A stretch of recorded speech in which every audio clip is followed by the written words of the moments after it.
ವೀಕ್ಷಕರೆಲ್ಲರಿಗೂ ನಮ್ಮ ವಾಹಿನಿಯ ವಿಶೇಷ ಕಾರ್ಯಕ್ರಮಕ್ಕೆ ಸ್ವಾಗತ.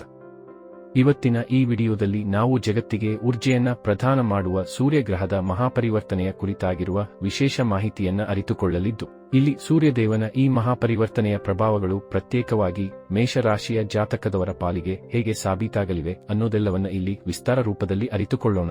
ಅದಕ್ಕೂ ಮುನ್ನ ಎಂದಿನಂತೆ ನಮ್ಮ ವಿನಂತಿ ಎಂದರೆ, ನೀವಿನ್ನೂ ನಮ್ಮ ಚಾನೆಲ್ ಅನ್ನ ಸಬ್ಸ್ಕ್ರೈಬ್ ಮಾಡಿಲ್ಲವೆಂದರೆ ಈ ಕೂಡಲೇ ನಮ್ಮ ಚಾನೆಲ್ ಅನ್ನ ಸಬ್ಸ್ಕ್ರೈಬ್ ಮಾಡಿ. ಹಾಗೆ ನಮ್ಮೆಲ್ಲ ವಿಡಿಯೋಗಳ ನಿರಂತರ ಅಪ್ಡೇಟ್ಸ್ಗಳಿಗಾಗಿ ತಪ್ಪದೇ ಪಕ್ಕದ ಬೆಲ್ ಐಕಾನ್ ಬಟನ್ ಕೂಡ ಕ್ಲಿಕ್ ಮಾಡಿ. ವೀಕ್ಷಕರೇ, ಸೂರ್ಯದೇವನು 2024ರ ಮಾರ್ಚ್ ತಿಂಗಳಿನ 14ನೇ ತಾರೀಕಿನ ದಿನದಂದು ಕುಂಭ ರಾಶಿಯಿಂದ ನಿರ್ಗಮಿಸುವ ಮೂಲಕ ಮೀನ ರಾಶಿಗೆ ಪ್ರವೇಶಿಸುವ ಮೂಲಕ ಇಲ್ಲಿಯೇ ಮುಂದಿನ ಒಂದು ತಿಂಗಳಿನವರೆಗೂ ಇಲ್ಲಿ ಮೇಷರಾಶಿಯ ದ್ವಾದಶ ಭಾವದಲ್ಲಿ ಗೋಚರಿಸಲಿದ್ದಾನೆ. ಸೂರ್ಯದೇವನ ಈ ಗೋಚರ ಅತ್ಯಂತ ಪ್ರಮುಖವಾಗಿರುವಂತದ್ದಾಗಿರಲಿದೆ. ಕಾರಣ ಸೂರ್ಯದೇವನಿಗೆ ನವಗ್ರಹಗಳಲ್ಲಿ ಹೆಚ್ಚಿನ ಪ್ರಾಮುಖ್ಯತೆ ನೀಡಲಾಗಿದೆ. ಇಲ್ಲಿ ದ್ವಾದಶ ಭಾವದಲ್ಲಿ ಸೂರ್ಯದೇವನ ಗೋಚರವು ಮೇಷರಾಶಿಯ ಜಾತಕದವರ ಪಾಲಿಗೆ ಒಂದಿಷ್ಟ ಮಿಶ್ರ ಫಲಗಳಿಂದ ಕೂಡಿರಲಿದೆ. ಮೇಷರಾಶಿಯವರಿಗೆ ಸೂರ್ಯನು 5ನೇ ಮನೆಯ ಅಧಿಪತಿ ಮತ್ತು ಈ ಗೋಚರದ ಸಮಯದಲ್ಲಿ ನಿಮ್ಮ ದ್ವಾದಶ ಭಾವ ಅಂದರೆ ನಿಮ್ಮ 12ನೇ ಮನೆಯಲ್ಲಿ ಇರುತ್ತಾನೆ. ಸೂರ್ಯನ ಈ ಸ್ಥಾನವು ಮೇಷರಾಶಿಯವರಿಗೆ ಹೆಚ್ಚು ಸಹಾಯಕ ಮತ್ತು ಪ್ರಯೋಜನಕಾರಿಯಾಗಿ ತೋರುವುದಿಲ್ಲ, ಏಕೆಂದರೆ ಜಾತಕದ 12ನೇ ಮನೆಯನ್ನು ನಷ್ಟದ ಮನೆ ಎಂದು ಪರಿಗಣಿಸಲಾಗುತ್ತದೆ.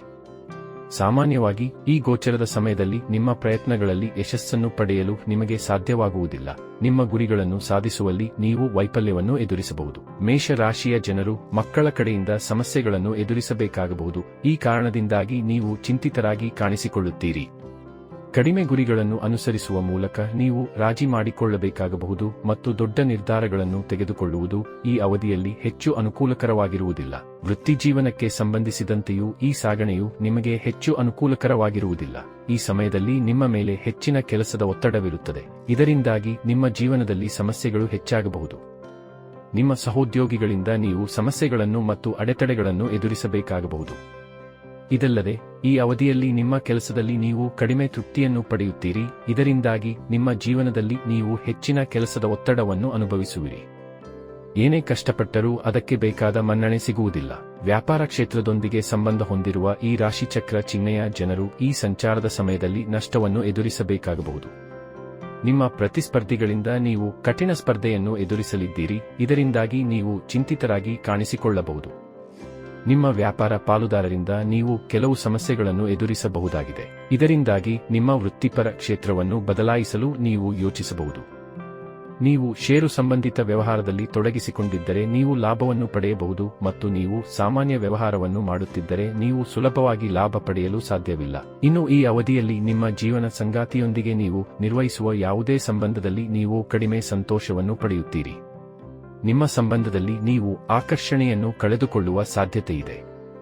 ಸಹಜವಾಗಿ ನಿಮ್ಮ ಸಂಬಂಧದಲ್ಲಿ ಆಕರ್ಷಣೆಯನ್ನು ಕಾಪಾಡಿಕೊಳ್ಳಲು ನೀವು ಬಯಸುತ್ತೀರಿ, ಆದರೆ ಅದನ್ನು ಕಾಪಾಡಿಕೊಳ್ಳಲು ನಿಮಗೆ ತುಂಬಾ ಸಾಧ್ಯವಾಗುವುದಿಲ್ಲ. ಸೂರ್ಯನ ಸಂಚಾರವು ನಿಮ್ಮ ಜೀವನದಲ್ಲಿ ಆರೋಗ್ಯ ಸಂಬಂಧಿತ ಸಮಸ್ಯೆಗಳನ್ನು ತರಬಹುದು.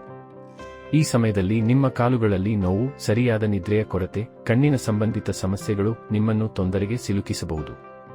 ನಿಮ್ಮ ಮಕ್ಕಳ ಆರೋಗ್ಯಕ್ಕಾಗಿ ನೀವು ಹಣವನ್ನು ಖರ್ಚು ಮಾಡಬೇಕಾಗಬಹುದು. ಇದು ನಿಮ್ಮ ಸಂತೋಷವನ್ನು ಕಡಿಮೆ ಮಾಡುವ ಸಾಧ್ಯತೆಯಿದೆ. ಒಟ್ಟಾರೆಯಾಗಿ ಇಲ್ಲಿ ದ್ವಾದಶ ಭಾವದ ಸೂರ್ಯದೇವನು ಇಲ್ಲಿ ನಿಮಗೆ ಮಿಶ್ರ ಫಲಗಳನ್ನು ಕರುಣಿಸಲಿದ್ದು, ಈ ಸಂಬಂಧ ಕೊಂಚ ಜಾಗ್ರತೆ ಹೊಂದಿರಬೇಕು. ವಿಡಿಯೋದಲ್ಲಿ ನೀಡಲಾಗಿರುವ ಮಾಹಿತಿ ನಿಮಗೆ ಇಷ್ಟವಾದರೆ ವಿಡಿಯೋವನ್ನು ಲೈಕ್ ಮತ್ತು ಶೇರ್ ಮಾಡಿ.